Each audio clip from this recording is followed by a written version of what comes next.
પત્રક માટે જે નવી પદ્ધતિ છે તે સમજી રહ્યા છીએ. માલસામાનનું સ્ટોક પત્રક અલગ અલગ પદ્ધતિઓથી થાય છે. એમાં આપણે આજે જે સમજી રહ્યા છીએ એ પદ્ધતિ છે ભારિત સરેરાશ પદ્ધતિ. ભારિત સરેરાશ પદ્ધતિમાં જે અગાઉ આપણે લીફો અને ફીફો પદ્ધતિ સમજ્યા છીએ એના કરતાં થોડીક જુદી રીતે ગણતરીઓ થશે. ભારિત સરેરાશ પદ્ધતિને અંગ્રેજીમાં વેઇટેજ એવરેજ મેથડ તરીકે ઓળખવામાં આવે છે. માલસામાનનું સ્ટોક પત્રક આપણે અગાઉ જોઈ ચૂક્યા છીએ, જેમાં ચાર ભાગમાં રકમો વહેંચાયેલી હોય છે. સ્ટોક પત્રકનો પ્રથમ ભાગ હોય છે તારીખ, બીજો ભાગ આવક, ત્રીજો ભાગ જાવક અને ચોથો ભાગ છેવટનું સ્ટોક. એ રીતે હોય છે. આ બધામાં આપણી પાસે અહીં ફરી પાછા 4 અને 3 ભાગ હોય છે. હવે આપણે જે રકમ છે એ રકમને ભારિત પદ્ધતિથી દાખલો કેવી રીતે થાય તે સમજીએ. અહીં રકમ આપેલી હોય તો એમાં તારીખ, આવકનો વિવિધ જથ્થો અને આવક માટેના ભાવ આપેલા હોય છે, અને જાવક માટે ફક્ત જથ્થો જ હોય છે. આના ભાવ આપણે એક સૂત્રના આધારે નક્કી કરવાના હોય છે આ પદ્ધતિમાં, તો એ આપણે સમજી રહ્યા છીએ. સ્ટોક પત્રક ભારિત પદ્ધતિ મુજબ આપણે જોઈએ તો એના જે મુખ્ય 4 ભાગ છે તે તારીખ, આવક, જાવક અને છેવટનું સ્ટોક. આવકમાં 4 ભાગ: ભરતીયા નંબર, જથ્થો, ભાવ અને રકમ. ભરતીયા નંબર જો આપેલા હોય તો એ નોંધવાના હોય છે. એ જ રીતે જાવકમાં પણ ભરતીયા નંબર, જાવક ભરતીયા નંબર કે હોય તો તે, એનો જથ્થો, ભાવ અને રકમ. અને છેવટના સ્ટોકમાં 3 વિગતો હોય છે: જથ્થો, ભાવ અને રકમ. તો આ રીતે જે સ્ટોક પત્રક હોય છે તે આપણે બનાવતા હોઈએ છીએ.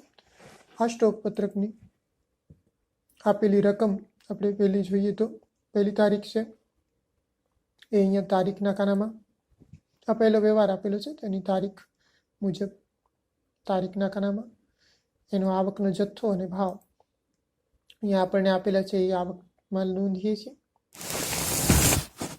અને આ બંનેના ગુણાકારો કે આપણે એની રકમ તરીકે નોંધી શકીએ છીએ. જથ્થો અને ભાવનો ગુણાકાર.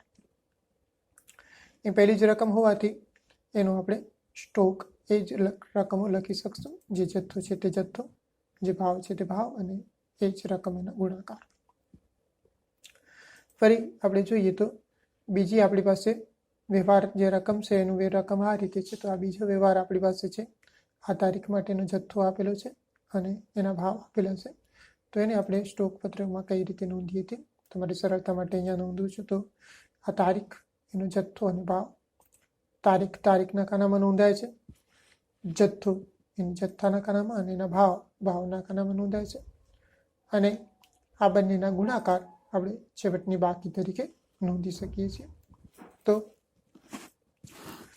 એનો ગુણાકાર અહીં નોંધાયેલો છે.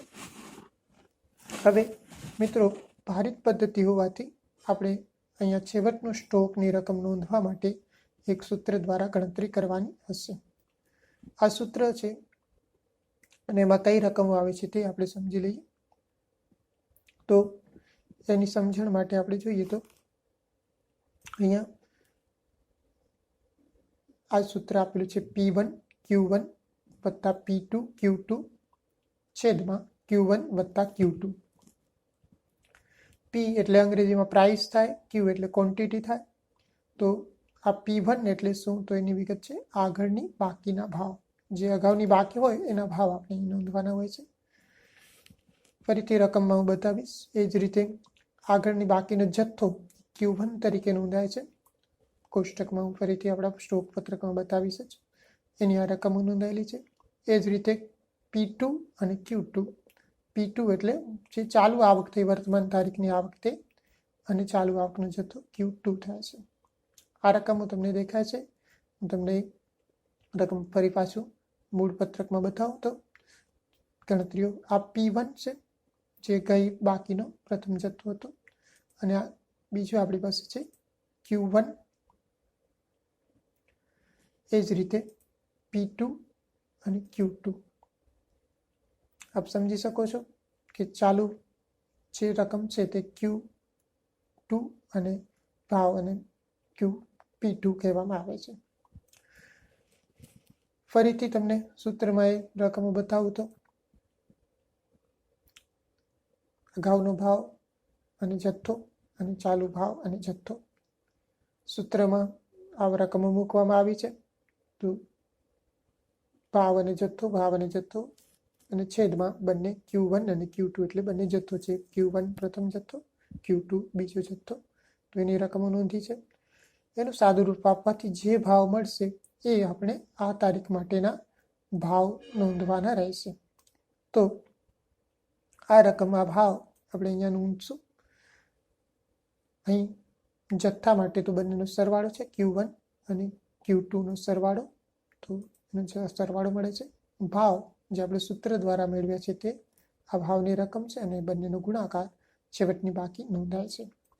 તો આ એક ફરીથી તમને ધ્યાન આપું તો કે સૂત્ર દ્વારા આપણે કિંમતો મેળવીએ છીએ. એમાં સૂત્રમાં P1 આ છે અગાઉનો ભાવ અને અગાઉનો જથ્થો એ આપણા માટે Q1 છે.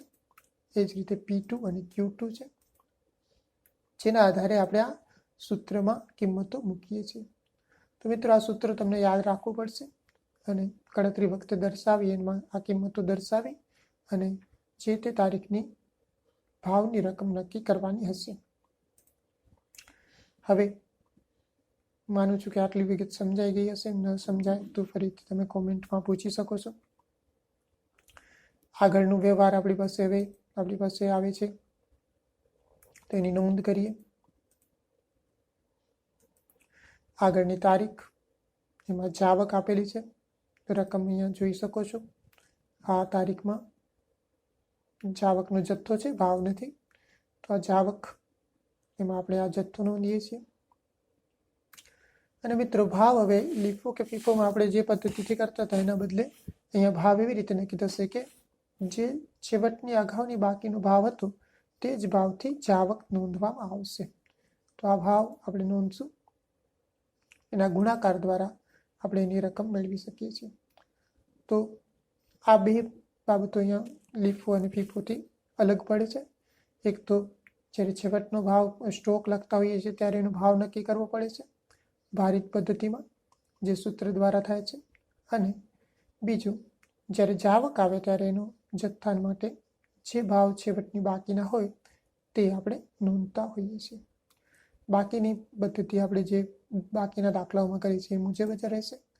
એટલે જે છેવટની બાકી માટેનો સ્ટોક છે તે આપણે અગાઉના સ્ટોકમાંથી આ જાવકનો સ્ટોક બાદ કરવાથી મળે છે. ભાવ આ જ રહેશે અને ગુણાકાર મેળવી શકીએ છીએ. હવે પછી ફરી પાછું જોઈએ તો આપણી પાસે એક આવક આપેલી છે. તો તારીખ અને જથ્થો આપણે નોંધીએ છીએ. તારીખ, જથ્થો અને એના આવકના ભાવ પણ છે, તો એની નોંધ આપણે કરી રહ્યા છીએ. ગુણાકાર જથ્થા અને ભાવનું આવકમાં નોંધાય છે. છેવટની બાકી માટે ભારિત પદ્ધતિ હોવાથી ફરી પાછું આપણે સૂત્રનો ઉપયોગ કરવો પડશે. તો સૂત્રમાં આપણી પાસે આ P1 થશે, જે અગાઉની બાકીનો ભાવ છે, અને અગાઉની બાકીનો જથ્થો છે એ Q1 થાય છે. એ જ રીતે P2 અને Q2 ચાલુ સમય માટેનું આપણી પાસે જે રકમો છે તે આવશે. સૂત્રમાં આ કિંમતો મૂકીએ છીએ. P1 Q1 વત્તા P2 Q2 છેદમાં Q1 વત્તા Q2. તો અહીંયા તમને એ રકમ નોંધાયેલી જોવા મળે છે અને એના દ્વારા નક્કી થયેલા ભાવ આપણી આ તારીખ માટેના છેવટના ભાવ કહેવાશે.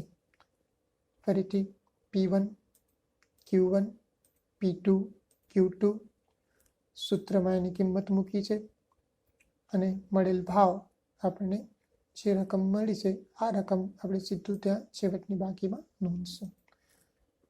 જથ્થા માટે અગાઉ મેં કીધું છે બંનેનો સરવાળો આપણે કરવાનો છે, ગયા બાકીનો જથ્થો અને ચાલુ જથ્થો.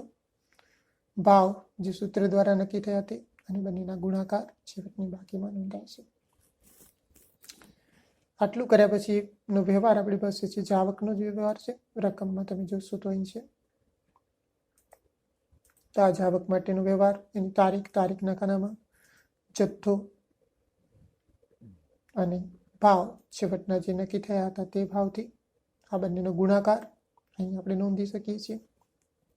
અને છેવટની બાકી હવે બાદબાકી દ્વારા કે જે અગાઉની બાકીનો જથ્થો છે એમાંથી જ આવકનો ચાલુ જથ્થો બાદ કરવાથી આપણે રકમ મળે છે. જ આવકનો જથ્થો ભાવ આ જ રહેશે અને છેવટની બાકી આ બંનેના ગુણાકાર દ્વારા આપણે છેવટનો સ્ટોક લખી શકીએ છીએ. તો આ રીતે આપણા વ્યવહારો રકમ માટે પૂરા થાય છે. અહીં રકમ માટે હવે કોઈ આવક કે જાવકનો જથ્થો નથી. તો હવે આપણે છેલ્લે સરવાળાઓ કરવાના છે. તો સરવાળામાં બધી જ પદ્ધતિઓમાં જેમ થાય છે આવકનો જથ્થો, એનો સરવાળો અને રકમનો સરવાળો કરવાનો હશે. તો તમે આ બધી જ રકમનો સરવાળો જોઈ શકો છો. એ જ રીતે રકમનો બધાનો સરવાળો જોઈ શકાય છે. જાવકમાં પણ જથ્થાનો સરવાળો કરવાનો હોય છે અને રકમનો સરવાળો કરવાનો હોય છે. તો જાવકના જથ્થાનો સરવાળો અને જાવકના રકમનો સરવાળો. છેવટની બાકીમાં સરવાળા હોતા નથી, પણ જે છેલ્લે બાકી વધતી હશે તે આપણે નોંધવાની હોય છે. એટલે જે છેલ્લી તારીખ છે, છેલ્લો વ્યવહાર છે, એની છેલ્લી તારીખની જે છેવટની સ્ટોકની બાકીઓ છે તે નોંધાય છે. તો એનો જથ્થો અને એની રકમ આ રીતે આપણે એની નોંધ કરી શકીએ છીએ. તો આ મિત્રો ખાસ ધ્યાન રાખજો કે જે છેવટની રકમ છે એટલી જ નોંધાય છે. અહીં આવકમાં, જાવકમાં બધામાં જ જથ્થાનો સમગ્ર સરવાળો, રકમનો સરવાળો એ રીતે નોંધાય છે. જ્યારે અહીંયા માર્ક કરીને બતાવું છું તો છેવટની સ્ટોક માટે ફક્ત છેલ્લી તારીખની બાકી અને એની રકમ નોંધાય છે. એના ભાવ પણ આપણે નોંધી શકતા હોઈએ છીએ. વારિક પદ્ધતિમાં આપણી પાસે જે ભાવ છે એ એક જ ભાવ હોય તો એ ભાવ પણ નોંધી શકાય, ન નોંધો તો પણ ચાલે. તો આ રીતે સમગ્ર ભારિક પદ્ધતિ છે. મિત્રો એમાં એક આપણે સૂત્ર ખાસ ધ્યાન રાખવાનું હોય છે. તો એ સૂત્ર ખાસ તે ધ્યાન રાખજો. જે આ સૂત્ર છે P1 Q1. P1 એટલે અગાઉની બાકી માટેનો ભાવ, Q1 એટલે અગાઉની બાકીનો જથ્થો, P2 અને Q2 એટલે ચાલુ આવકના ભાવ અને ચાલુ આવકનો જથ્થો, છેદમાં Q1 વત્તા Q2 એટલે જથ્થો છે ક્વોન્ટિટી 1, ક્વોન્ટિટી 2 એટલે કે અગાઉનો જથ્થો અને ચાલુ જથ્થો. આ રીતે એનો ગુણાકાર, સરવાળા કરી અને ભાગાકાર કરવાથી સાદું રૂપ આપી અને તમે કિંમત મેળવી શકો છો. આ ભાવ આપણે જે તે તારીખમાં નોંધવાના હોય છે.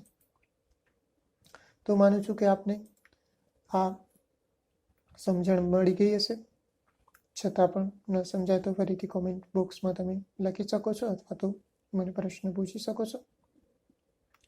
આ વિડીયો માટે તમને અલગથી બીજી કોઈ જાણ કરવામાં નથી આવતી, પણ તમે ચેનલ સબસ્ક્રાઈબ કરશો તો તમને એની માહિતી મળતી રહેશે. તો ચોક્કસથી સબસ્ક્રાઈબ ન કરેલી ચેનલ હોય તો હજી સબસ્ક્રાઈબ કરી અને તમે નિયમિત રીતે એનું નોટિફિકેશન તમારી ઈમેલમાં કે મેળવી શકતા હશો. ધન્યવાદ.